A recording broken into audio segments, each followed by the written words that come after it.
Alléluia. Donnons gloire à Dieu. Disons gloire à Dieu. Tout simplement. Parce que rien ne dépend de notre force physique. La Bible confirme dans sa parole que ce n'est ni par la force ni la puissance, seulement par l'Esprit du Seigneur. Alors, c'est l'Esprit Saint, l'Esprit pur. Je suis là encore pour te réconforter à travers la parole. Le titre que je te donne, c'est Apocalypse. Pourquoi Apocalypse? Parce que nous vivons un temps où tout est sérieux. Les fléaux ont commencé à s'abattre sur le monde. D'autres disent qu'ils ne croient pas à la fin du monde. D'autres disent qu'ils croient à la fin du monde. Et c'est une question entre le bien et le mal. C'est une question entre Christ et son adversaire, le diable. Alléluia.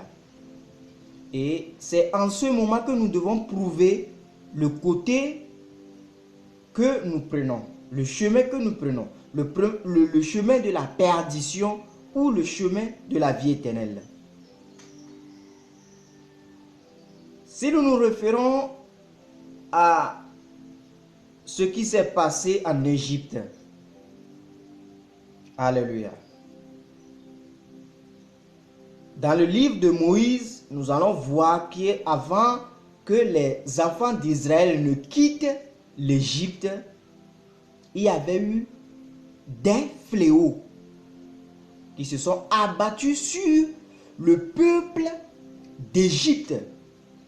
Et nous devons comprendre qu'il y a certains Égyptiens qui se sont sauvés avec les Israélites.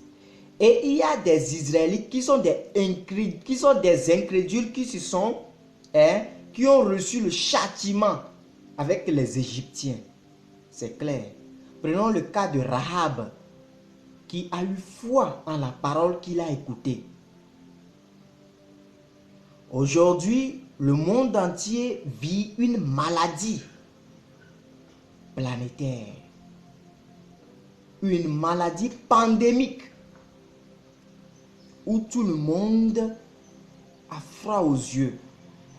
Riches, pauvres, hommes, femmes, tout le monde est assujetti. Et c'est l'épreuve de foi pour les enfants de Dieu. De croire en Dieu ou de croire en Satan.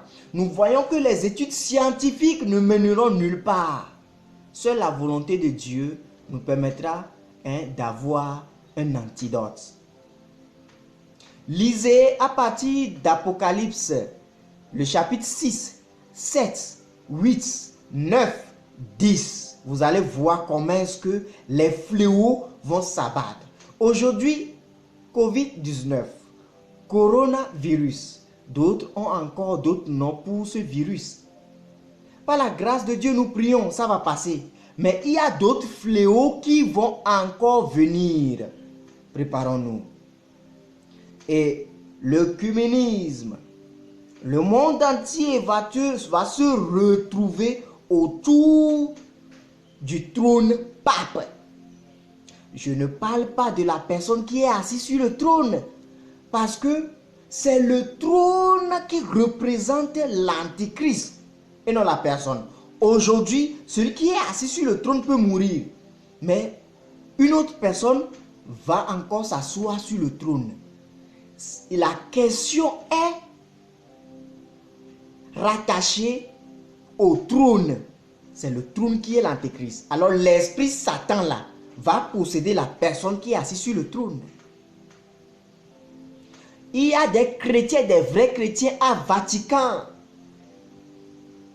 Mais le siège parle du trône satanique. Si nous nous référons à Ézéchiel, au temps d'Ézéchiel, il a eu la révélation. Et Dieu a donné l'ordre à certains anges d'entrer dans la ville. Le premier ange est entré pour marquer un sceau au front à ceux qui ont gardé la parole de l'Éternel. Ceux qui vivent par rapport à la parole, par rapport à la sanctification, qui demandent grâce chaque jour dans l'humilité, dans la foi, rendue parfaite par la charité. Pourquoi? Parce que Christ existait depuis. Le sacrifice de Christ a été depuis avant la création du monde. Et ceux-là sont acceptés.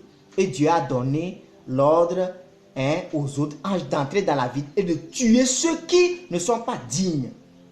C'est ce qui se passe. Alléluia. Où est notre foi? Où est ta foi? Si coronavirus passe, il y aura encore d'autres virus qui vont apparaître. Ce sont les fléaux qui sont prédits par le livre Apocalypse.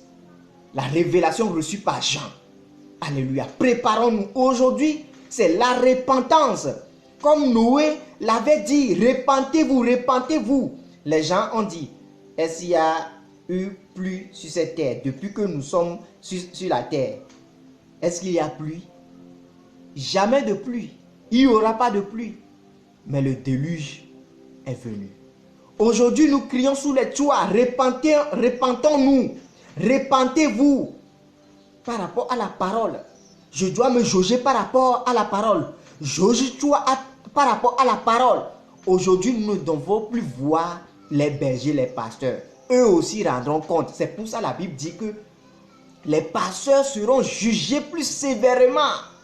Les pasteurs, les bergers, parce qu'il y a plusieurs qui sont de faux. Alors ne me regarde pas, regarde la parole. Parce que moi aussi je rendrai compte. Je vais rendre compte. Toi aussi tu vas rendre compte. Alors, en ce moment, chacun doit se voir le salut individuel. Le titre c'est Apocalypse. Le salut est individuel.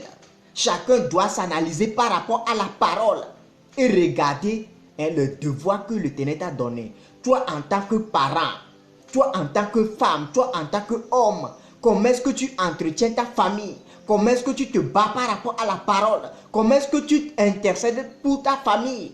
Et toi qui se dis berger, est-ce que tu parles toujours de la bénédiction physique, d'aller en voyage, d'avoir des visas, retrouver seulement la santé? Non. Maintenant, il faut prier pour le salut des âmes. Donner de bons enseignements véridiques qui séparent l'homme du péché. Séparons-nous du péché. Alléluia. Apocalypse.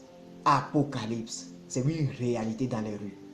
Même les scientifiques, les chefs d'État, les premiers ministres, les rois de la terre en tremblent. Ésaïe, Ézéchiel, Jérémie ont déjà parlé de cela. Nous vivons une vraie réalité apocalyptique. Tu es béni par ce message. Séparons-nous du péché. Gardons-nous dans la parole. Pour que, même si la mort vient aujourd'hui, toi et moi puissions entrer dans le royaume des cieux. Amen.